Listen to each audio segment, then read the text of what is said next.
My Time Podcast with Tchoua. Hey guys, welcome to the podcast. Thank you. Thanks for having us. We're happy to be back. It's been a minute, It's been a while. Yeah. a whole Well, you year. figure the world ended, and then to a certain extent, it was like the Marvel movie, right? It was like the blip happened, Mhm. and I feel like we're all coming Right. back. That's true. Yeah, man. It's funny. This year I got a chance to talk with Snappa Red, and she mentioned you guys. I was just listening back to her episode that's gonna come out probably in 2 weeks, and I was just like, man, it's nice to see how interconnected we are, either through within Breathe University, people doing their things individually, as you guys being like in extreme execution and different things like that. And it's like, hey, everybody's coming up in their own way and just Yeah. staying diligent and consistent. I listened to your past episode that you put out. I think it was like 148, and I was like, I like what they got going on.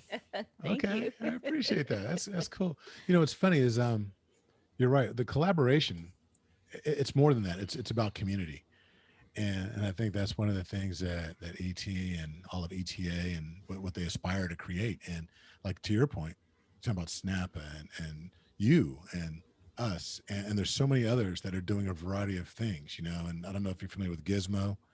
Um, Gizmo Ray Hall he's a U.S. Open pickleball champion, and he's a part of Breathe University. And you know, so we've been connected to these people that you would never come across in Yeah. your regular walks of life, if you will. But Mhm. now we're all across the globe, you know, networking, like with Ann Phillips over in England. It's pretty amazing, and everyone's helping each other out in their own particular projects.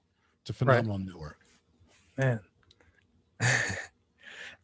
What the one thing that was kind of crossing my mind right now is like, I need to figure out what kind of mics you guys have, because I was like, I might I might switch over to those, but so long as I use this one correctly, it'll work. You know, I listen to a variety of podcasts, of course, and one of them is the School of Podcasting by Dave Jackson. Hmm. And I'm sorry, I mean, well, I guess I just plugged him. But you know, he talks the mic I have that we have are the ATR 2100, and Hmm. there's other people, Johnny Lee Dumas and others. There's so many great microphones, but like you just said, it just comes down to how you use it. And we were looking for the least expensive with decent sound quality. Yeah. And I think it just comes down to making sure that your equipment's, you know, together. It helps if you have a radio voice too. Well, you definitely got that as well, my friend. It's funny. Thank you. Because whenever I was listening, I was like, man, the introduction is nice. You guys do like an excerpt of somewhere further in the episode, and then you have like however you mix the introduction, and then you come in with that like smooth late night voice, and I was like, okay, I see you, Ernie. I see how Snooks got, she picked right. Trust me, there are times when this voice, I guarantee, is sounds like nails on a chalkboard to her. That is so funny. But you're not the only person that's ever talked about his voice. He's been actually approached about doing voiceovers and stuff. And I was like, yeah, I can see that. I can see that in Nice. his next life. Right? I know. I got to figure out which life that's going to be in. Man, that's amazing.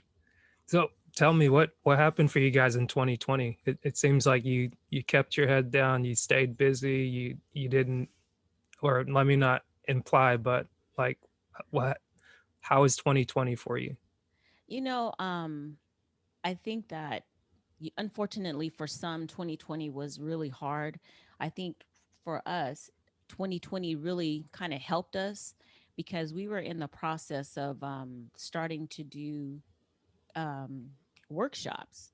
At the beginning of 2020, we had some local churches lined up, and a couple other organizations that we were putting on our not the map, but on our calendar to be able to go in person and to do our workshops. And um, COVID happened, and just like, nope, you can't Yeah. do that. So we had to I don't want to say go back to the drawing board, but kind of figure out another way to reach other people. And I was never really um, that educated on about Zoom. You know, I always looked. I knew what Skype was, but Zoom was a whole different thing for me. And so, Levy's like, okay, well, let's just do it over Zoom. And I'm like, ain't nobody gonna pay attention to that, you know. But like I said, I was ignorant of what Zoom was and how the world was actually using it. So it really did help us. And we were like, okay, so we're doing our workshops on Zoom. And then, well, at that time we were doing our workshops on Zoom, and then that opened up to doing Zoom coaching over Zoom too. Nice. So we, you know, like I said, it helped us expand. It wasn't just so localized for us. Hmm. I'd have to agree, you know, and Thank you for agreeing. and on a personal note, it forced us to slow down a little bit. Sometimes we're moving so fast that you've got so many things that are happening because, you know, it's always about grind, grind, grind. You know, I grind on Monday, you know, on Tuesday I grind. So we have all these things, you know, that are in our head. And yes, we want to do that. But sometimes if you're running, you know, you don't know the difference between movement, proper movement. And you know, sometimes you're supposed to sprint. Sometimes you're supposed to, you know, go into a longer stride. If you watch the Olympics, you know, that are coming up, you're going to find people that are running the 800 or the longer distances. And what we plan to do with our platform and our marriage coaching, as well as with the podcast, it's a marathon. You know, it's a long distance. You don't come out the gate sprinting. And I think we were doing a lot of sprinting in the beginning, and 2020, the pandemic, forced us to slow down and really take a look and be open to other ways of kind of following through on what we feel like God has actually led us to do. But on a even more personal note, it made me slow down because I was having some health issues that I didn't realize were health issues. I had this whole bravado and macho thing. Like, you know, there was blood showing up in my urine, but it had been doing that for a couple of years. And I had been doing CrossFit, and, you know, the macho in me was like, oh, you know what? I worked out too hard today. You know, that's my old military, whatever. It's like, you know, if there's a trace of blood, that means I must have, you know, did it something too hard when I was, you know, throwing some weights around or whatever, straining here and there. But it got to the point where Snooks was like, you need to go get looked at. And when I finally did, because I was working from home, wasn't able to go into a lot of the offices that I did. And, you know, the world had slowed down to a crawl because of COVID. So I couldn't use anything as an excuse, like, oh, well, you know, I can't because I have to travel for work or what have you. Went in and discovered that I ended up getting an early stage diagnosis for bladder cancer. And because there were tumors forming, that's why there was blood in my urine. I'm like, oh, this has been going on for a couple of years. But as a result of that, it's a blessing, because had the world not slowed down, I probably would have just kept making excuses, and it would have got to the point where we didn't catch it early. And like so many times, people look the other way. So 2020 was good to us in that respect, where it forced us to really, you know, slow down, take note, and recalibrate. Nice. I just caught that. Thank you for sharing that with me. But that was one of the things I caught at the tail end of the episode, and I was like, oh. And the first thought that came to my mind is like, well, he's in good hands. I hope he reached out to Rochelle, or I know that he went to the doctor and he's keeping an eye on it now. But like, the automatic thought that popped into my mind is like, are we plugging back into the community and kind of like looking at the resources that are around us? But more importantly, like you said, like slowing down, paying attention to what's important, what's going on, and not just kind of brushing it under the rug, just being like, oh, well, it's just this, or it's just, well, I was gonna say just rub some dirt on it, but you can't do that. Never mind. As soon as I said it, just like, it just painted a bad picture in my mind. I was like, okay, but like, that went left very quickly. Oh, that's hilarious. No, that's straight old school. I can see somebody's grandma saying, just put some dirt on it. You know, dirt has iron and whatever in it, some minerals, so you'll be fine. Right. But I mean, effectively, that's what I had been doing, right? I mean, if you think about it, that's pretty much what I was doing. I was like, oh, I just rub some dirt on it, keep it moving. Right. But as far as plugging back into the community, I didn't call Rochelle, but I did reach out. If you know Ashlyn Cole. So it's funny, when I got the diagnosis, you know, it's kind of a shocker when somebody, you could walk out of an office and they just said, oh, you've got cancer. And my wife wasn't with me. The first phone call I made, of course, was to my wife, was to Snooks. I was about to say, you better not call me first. And it's funny, the second phone call I made immediately after I got the phone with Snooks was to Ashling Cole, who, if your listeners don't know who she is, Ashling is first and foremost, an amazing child of God that is just an amazing singer. And she was featured in Sunday's Best last season, and made the top 5 for Sunday's Best. So she's an incredible prayer warrior who has had her own history with cancer. She has an amazing story. But I had called her to pray with Ashling, and she stopped what she was doing, and we sat there over the phone and we prayed and we talked, and she gave me my marching orders, and it was good. And so she's kind of been my cancer coach, if you will, so to speak, behind the scenes. When something's going on, I call Ash, and so the community is there in so many different forms. That's awesome. I guess I it took me a second to put 2 and 2 together, but I hadn't met her per se, but I heard of her through Dwight Hines, I believe, DJ Dubs. Yes. Or the Groove Movement, and I saw him doing like a live or like a podcast with her, and I was like, oh, okay, cool. Like this is someone new that I'm becoming aware of. But similar to what you're saying about the cancer thing, I almost thought I was gonna have a scare of that earlier this year, but thankfully it wasn't that. It was kind of like making the time again, like slowing down and not making an excuse to say, oh, like for me, it was just going and getting like a regular physical, getting your blood work done and that thing, and just taking the time to go in and be like, okay, your white blood cell count is low, and let's get you to a specialist and just get that looked at.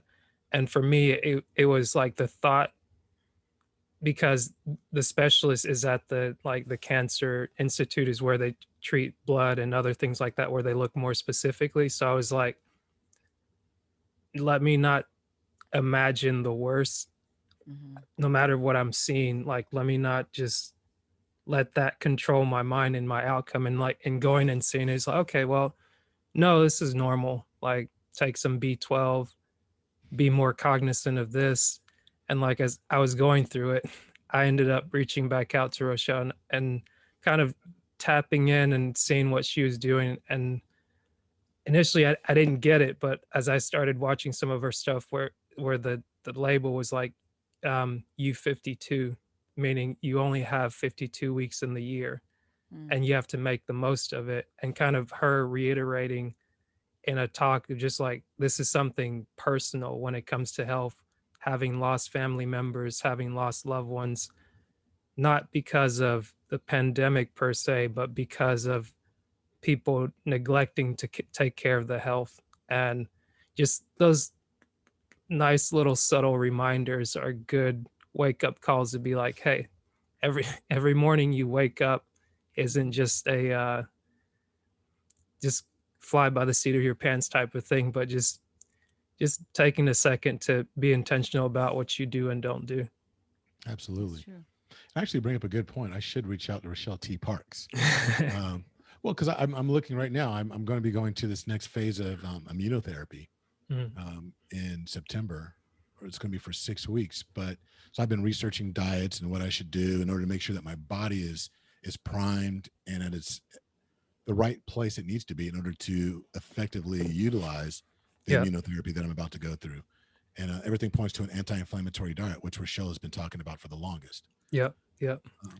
It's funny when you apologize, mentioning the one person, I was like, there is no need to apologize for anything. It's like, if you want to mention somebody like that, that's the whole point of the platform. Just about, it's like speaking to everyday people and speaking to even the people that we know, because it's like, as much as like the people in our circles may be quote unquote common, it's like, oh my goodness, you know so and so, or oh, you know so and so. It's like, oh yeah, that's the homie, or that's right. That's the boss over there. They dominate this space and they're very effective at what they do, because it's something that's done religiously to some extent, to where it's like you treat it with such care and you respect it in the approach.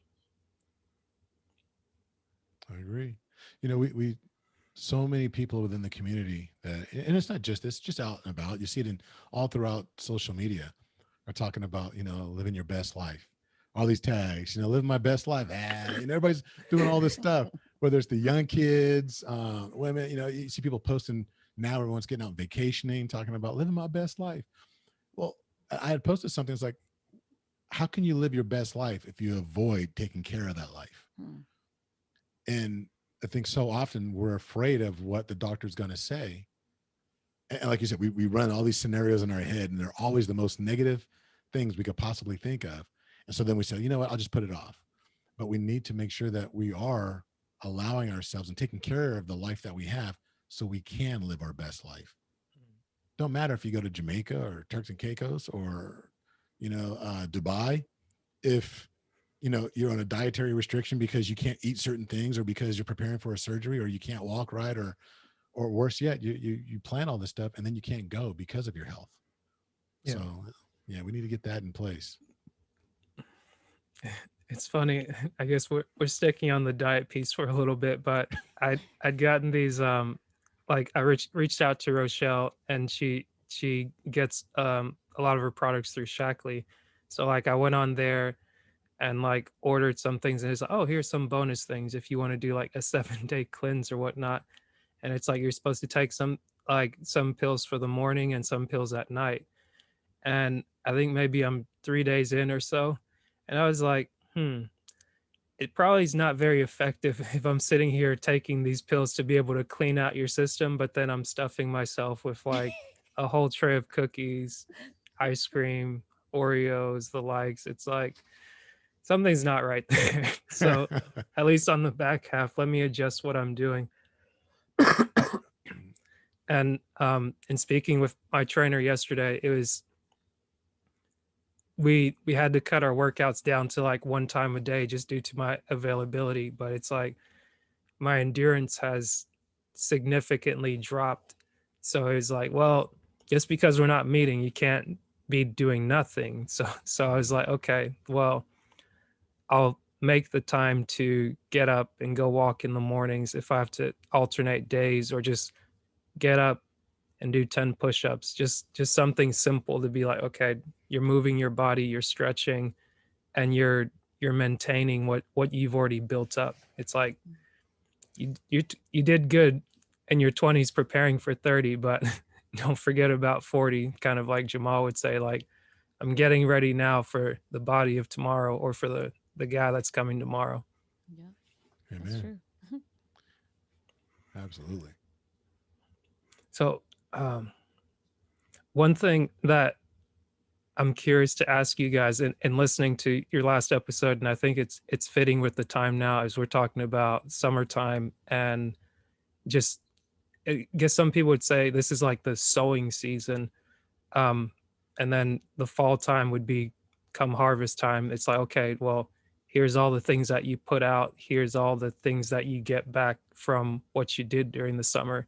So with being forced to slow down and be more intentional using Zoom and things of that sort, what are some of the things that you've sown, and what are, with those things that you've sown, how have you been paying more attention to watch your crops and not let like the busy flies and birds come and pick at them?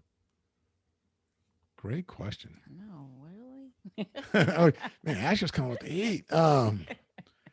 Okay. Well, you know, off the top of my head, the very first thing that came to mind for me was that when it comes to our coaching business, we've been getting quite a few clients, and we want to make sure we're able to meet their needs. And we wanted to go beyond just our additional training that we've received, like through, you know, extreme execution, and Snooks has done some counseling training. So we decided to reach out, and we contacted the Gottman Institute, which some people out there may be familiar with them or may not. But the Gottman Institute is the foremost authority when it comes to relationship research, development, and assistance. And it's run by John and Julie Gottman. John Gottman is considered the world's foremost expert when it comes to relationships. He's like the guru. Right? I mean, he's the GOAT when it comes to like relationships. So we invested heavily and have taken additional training. And Mhm. so, as far as planting seeds, we've both completed the level one training for the Gottman method, Gottman couple method therapy. Mhm. And we're also going to be starting level two of that training because we're not so what's the word, arrogant as to believe that our way is always the only way, and just Mhm. because it got us through what we needed to get through, that's the only path. So Mhm. we're opening ourselves up so we can create more resources for our clients, and also to parlay some of that into our podcast to put free content out there as well, because our goal is ultimately to help a million couples. Oh wow. And it doesn't matter how it happens, whether it's via the podcast, whether it's via our coaching or during other platforms. As we continue to develop, we're talking about books, we're talking about conferences, a variety of different things, but we know that we need resources. And so I think one of the things, the biggest seed is investing in and learning from the Gottmans. Hmm. Yeah, what he said. I think that, you know, kind of really just seriously piggybacking on what Lovey said, sitting and being able to have time to be like, oh, okay, so there are things that we don't know. Not that we thought we knew everything, but there are ways that we can enhance what we do, who we, how we talk to to people, how we present ourselves, studying more, being more diligent about what we're reading, and um, just I feel like we're more available. We're making ourselves more available to not to um, just to married couples, because we are married into crazy, but it's also for those people who are aspiring to be married, to that are in a relationship and they're not married, or just um, I don't know, want to learn about what it means to be in a couple. Be a Mhm. couple. I don't know, Right. but it's we realize that everyone, we don't necessarily, our method didn't necessarily meet everyone's needs. So we were like, okay, well, let's continue, make sure that we're continuing to learn and we're continuing to grow, so that when people come to us, we're like, oh, okay, they have this, they have that, or whatever. Let's use this method, or okay, let's incorporate that, or maybe not that, that may not work, or so it's just about us growing. I feel like it helped us to grow. Oh, it did Right. tremendously. And some people are taking notice, and it's beautiful when we just got brought in. I don't know if you're aware of this, but so we are also the co-moderators, if you will, Mhm. for Thank God I'm Married within the ETA realm, within, for Eric Thomas and Associates.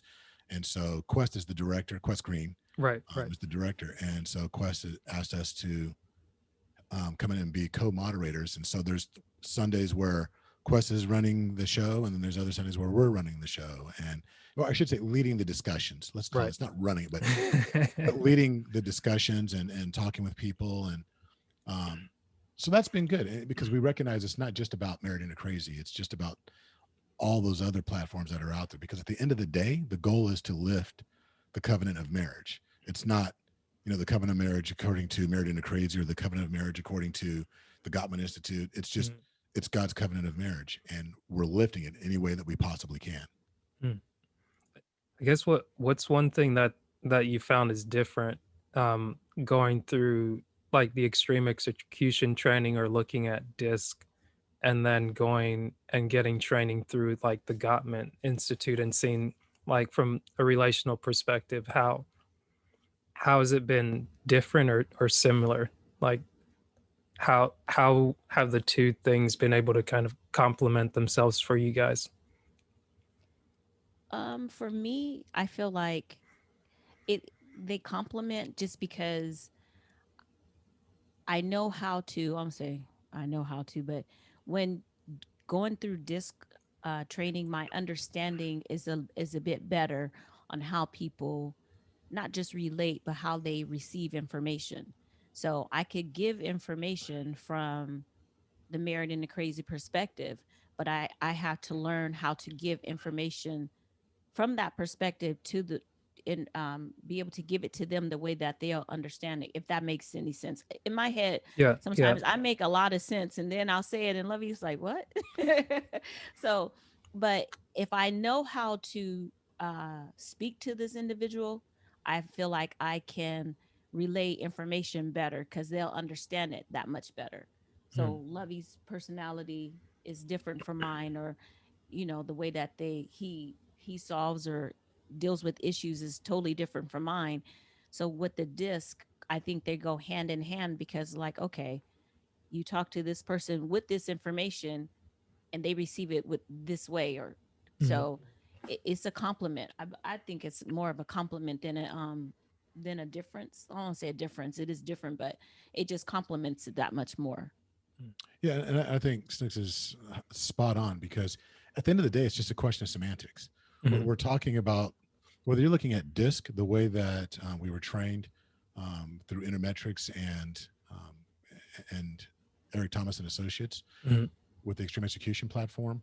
But then you can look at how DISC is actually taught in other areas as well. I've been exposed to DISC multiple times Right. in my corporate career, um, but it never stuck or made sense until I was trained directly by ET. Mhm. Then it made sense. Then it was just like, oh, I've seen this before. But it's funny. It's like, okay, well, it's like learning the language. It's like, okay, well, you learn the English language, but you don't get all the adjectives. You only know a few of them. So Mhm. it's not as colorful and meaningful as it could be. And then I Right. think that what ends up happening is through Extreme Execution and ET and the gang, you're able to, and Mustafa and all of them, you're able to now paint it with color. Mhm. And going through our training with the Gottman Institute, doing things, additional training through Intermetrics that takes place, you're able to now interlace it and, like Snook says, make it palatable for so many more people.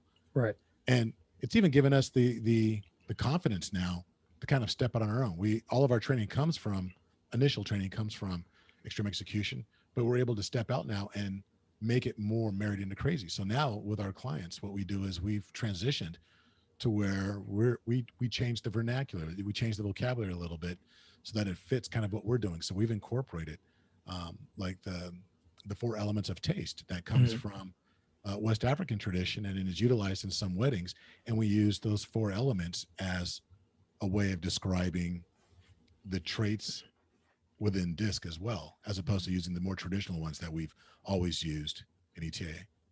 That makes sense. I guess it's also good to hear that you guys went through training through the company that basically, I guess, created the test in the form that it's in now, Intermetrics.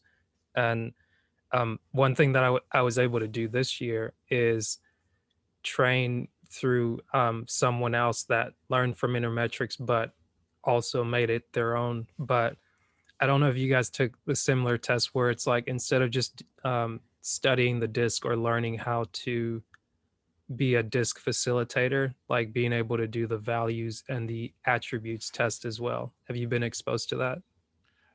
I've done the I values haven't. and the attributes with the insights. I haven't done that level of training to go through it, Mhm. but I have been exposed to it, and I've taken it myself as well. Gotcha. Because the reason I bring that up is because that kind of ties to what Snooks was saying earlier, knowing how people process information. Because I think that's like the way it was described to me. It's like you having three satellites to tell you this is the position on in where you're going. Because disk is very palpable, as you said. Because imagine it's like a beach ball that's kind of like floating on the water out in the ocean, and it's like, oh wow, it's nice, a pretty beach ball, but it's like it's able to sit where it is, like showing you that how you show up in the world. But what's tied to that, that's more important, as I've come to understand it, is like the why. And I think where E does it kind of without doing it is always expressing you have to have a reason for why you're doing this. But looking at the values, if you look at it more closely, it's like these are the things that motivate you in a sense, like whether it's aesthetics, whether it's economics, whether it's political, theoretical. I think there's seven of them altogether, but it's like knowing what those are and having kind of like the verbiage, the information backing it a little bit more, I think it does a better job explaining to someone, whether you're looking at it as a coach or just another person interacting with this person. Okay, this person might show up in this way because this is what motivates them, or this is what doesn't motivate them. And then in that way, it's like you may have less of a tendency to paint somebody in a box and just be like, oh, this is you.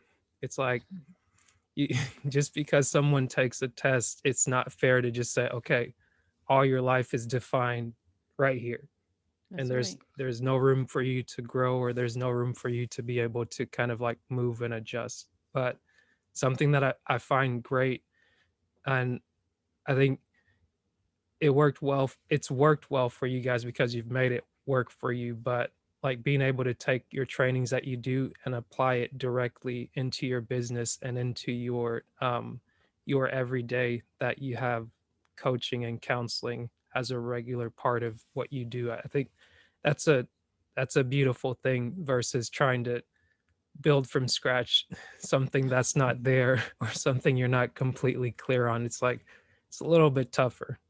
Yeah. Yeah, it helps to have a blueprint that was created by somebody else. And one of the things that we do with our Married into Crazy coaching is we take that, everything we just talked about. We don't do the values and the attributes, but we do the disc. But then because we're affiliated with the Gottman Institute, or at least we're doing our training through them, we've Mhm. gained access to what's called the Gottman Connect. So Mm. there is a relationship checkup that is Mm. quite extensive, that we have the couples go through as well. So you have the disc assessment as well as the couples checkup, or the relationship checkup, um, which can take anywhere from a half hour to 2 hours, depending upon your ability to sit down and really have focus. But it gives a very strong set of indicators as to where they're at and how their strengths and their areas of opportunity when it comes to developing the relationship and taking it to the next level. And so we utilize all that as part of our crazy platform. And as I think you remember, crazy stands for compassionate, real, accountable, zealous, and yielding. Mm. And all of those components, those 5 pillars, works extremely well with disc. And then on top of that, then you have the relationship checkup, and then you have I was gonna Snooks's. say, and our experiences also. A lot of people that we talk to, they come to us because of our experiences and how they see us relating to each other. That's what gets them in. So we talk. We're very transparent about what we've been through, how we're feeling, and people feel like they can relate to that, and they're more comfortable with that. So with them always coming in that way, and we have our mix on our craziness with, like Lovey was saying, we talk about what these are the things that we're doing. We have access to this. We have, the assessment, and you're going to go through XYZ, what have you. Um, we have a pretty solid platform that we're able to really bless and help couples with. So, of course, there's always going to be room to do more, Yeah, but right now that's where we are. that's awesome. I like that you also broke down what the crazy meant with married into crazy, because otherwise, like, I think back to a comedian, Dave Chappelle. He once said, like, I think he was doing the interview in the actor studio where he was talking about the time that he walked away from $50 million, and he was like, well, the easiest way to dismiss somebody is just by labeling them as crazy. But Hmm. when you actually establish, okay, this is what crazy means, and these are our 5 pillars, it's like, okay, they're not just crazy folks. Like, come on, like they have structure within what they do, and there is like a craziness or a whirlwind in marriages, but Hmm. there's there's a way that you can navigate through it. And I really I like um the balance of you two, but how you allow each other to speak, and then how you just build on the things that you do, but also build on the things you care for and what really gets your attention. So let me just say this because you got my head going right now. What you just said, about the we always talk about what crazy is, but I always say, well, sometimes it is just really crazy. But how you just described it, there is that whirlwind within the marriage. So we're gonna start using that. Just letting you know. I Congratulations. like it. Congratulations, Asher. You have Yeah. been, you are now our first certified married to crazy coach. Oh, Congratulations snap. on your certification. No, I really, Well, I really do like that. That does really All right. describe marriage. How to our crazy is how to not just survive, but really get through that whirlwind that comes with sometimes just being an absolute nut. I don't know. yeah, the man, it's funny because whenever I remember getting on the calls with Quest back in the day. I haven't been on in a long time, but I always liked the invitation where it's like this is for married people, but also people interested in being married. And it's it's nice to see a perspective, but also even from observing my parents or spending time talking to them individually, at times maybe seeing them from a distance and either hearing what's said and then not only interpreting it, but being able to put yourself in their shoes, because from the outside looking in, a lot of times you hear people talk more about the bad than the good, and it's like, I don't know if I want to sign up for that. Is this Right. is this the line where I give Exactly. up half of my stuff, or is this the line where I just sign up for torture and torment? It's like single life is pretty good, like, but then um getting around people that are not only pleasant, people that want to do something more for themselves, and being able to find that within somebody else and identify it, I think it's a good thing. I Yeah. agree. Well, come on back. Come visit. Thank God I'm married as well, because I'd say that 20% of the people that are participating in the Sunday calls are single. Mhm. Mm, So that's like 1 in 5, and I think that's about right. yeah, I'll definitely make sure to drop by, but the biggest thing for me this year has been making sure the priorities are right, and not just getting into things just to get into them, because Amen. even starting the discipline of the podcast, doing it weekly and finding the proper time to record has been do what's important now. And just going back through reading The One Thing by Gary Keller, the big thing there's been finding one thing in just in a day or in a week to say, so long as this gets done, everything else will follow and fall down like dominoes. So the big thing that I have to fight with or submit to is rest. Because as much as everybody's like work, work, work, it's like, yeah, you can work or you can take one step to 1,000 steps, but if you go in the wrong direction and you don't slow down enough to evaluate what you're doing, you're 1,000 steps in the wrong direction. So That's either right. like take a minute to identify if what you're doing truly matters, or just put enough time to just identify, okay, this singular thing, if nothing else works out, like so long as I've maintained this, like everything else can follow it. So true. If you're a fan of The One Thing by Gary Keller, do you listen to their podcast, The One Thing podcast? Oh, I didn't know they had a podcast. Well, there's so many out there now. My Yeah. main thing when I started it, I actually heard about it last year first through David Shan's group, the Morning Meetup, Mhm. and I I was like, okay, I've got to not only get through the book, but I've got to put it into practice. And then this year, when they're doing a book club and going through one book at a time, maybe like one or two a month, reading a chapter each day, I was like, okay, they read this one. Let me finish the book. And maybe they're 9 books in now, but I was like, nope, nothing else. Like, I'll watch this for entertainment. I'll do homework here for this program, this one group that I focus my attention on Sunday mornings. And then outside of that, it's like until this is done and I fit everything else into the schedule, it's like you'll have to wait. Oh, absolutely. That's true one thing form, right? It's, Yep. and until I do this one thing, what is what is the one thing I can do such that by doing it makes everything else either unnecessary or Or either easier easier. or Yep. unnecessary. Yep. You And got it. then, and everything outside of that is a distraction. Anything other than that one thing is a distraction. I listen to the podcast occasionally, and they had the author. I can't remember if it's Dave McEwen, or I know his last name's McEwen, but he wrote Essentialism. Mm. And there's another book, and they were talking about when you overlay the one thing with essentialism, it's not Yeah. just about doing the one thing. Are you doing the right thing? Right. Right. And being focusing just on the essential things that need to be done. And there's another book that McEwen just wrote that's coming out that they were plugging. Mm. And but it always comes down to the application of what you're learning. A lot of Right. us are junkies when it comes to reading these books.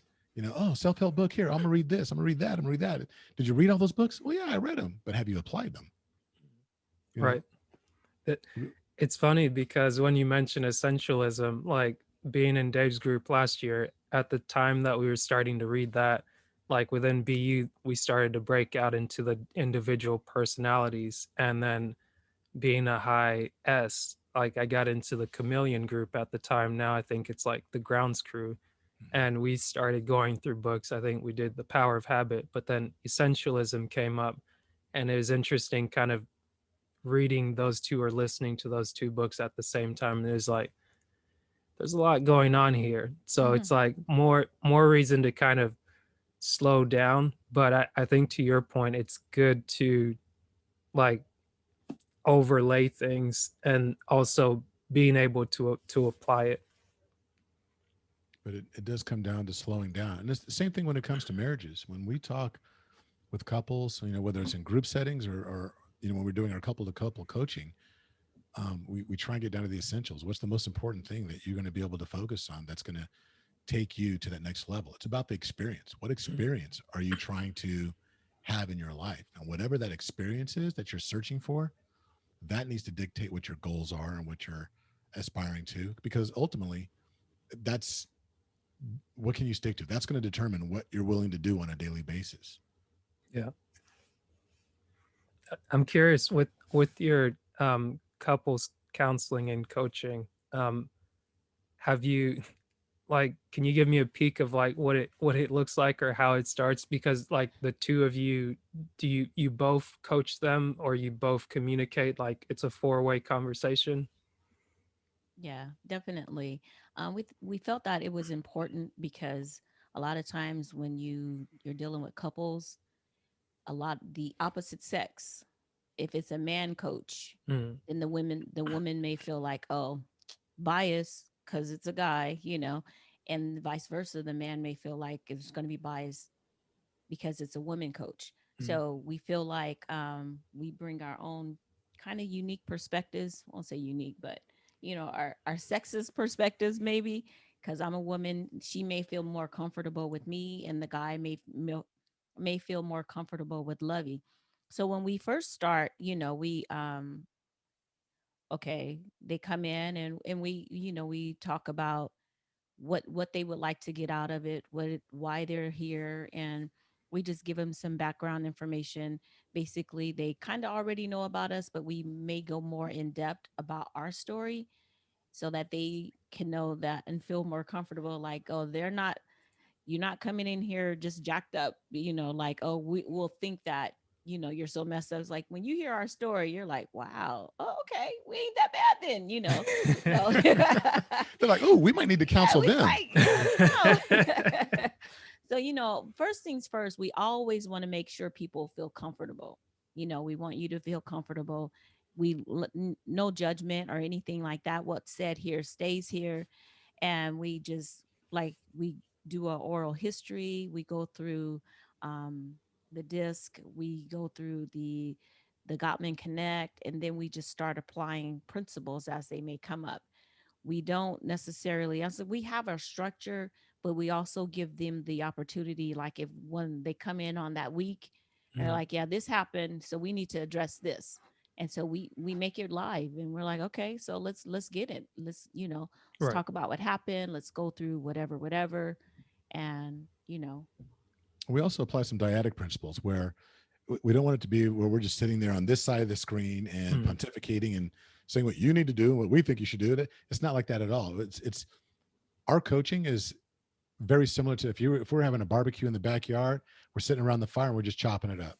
Mm. So we can bring the clinical aspect of it, the things that we've learned and we've been taught, but we also want to bring the human side of it to where we're like, look, we're just a couple around the corner. And that's how we present it. But when we try and get in the dyadic piece to where it's not us talking just to sometimes if there's a major point of contention, we're like, okay, well, what would that look like? Mm. So we're over here. Now there's a barrier that goes up. You two need to talk to each other. Let's see how you engage. And so let us be the fly on the wall and then let you discuss that very point if you're comfortable with discussing in front of us, and then let you two go at it. And you'd be surprised that when they talk and they go at it, they slip into, hey, we're just having this conversation. And sometimes they're able to understand that, okay, well, maybe I should have said this a little differently.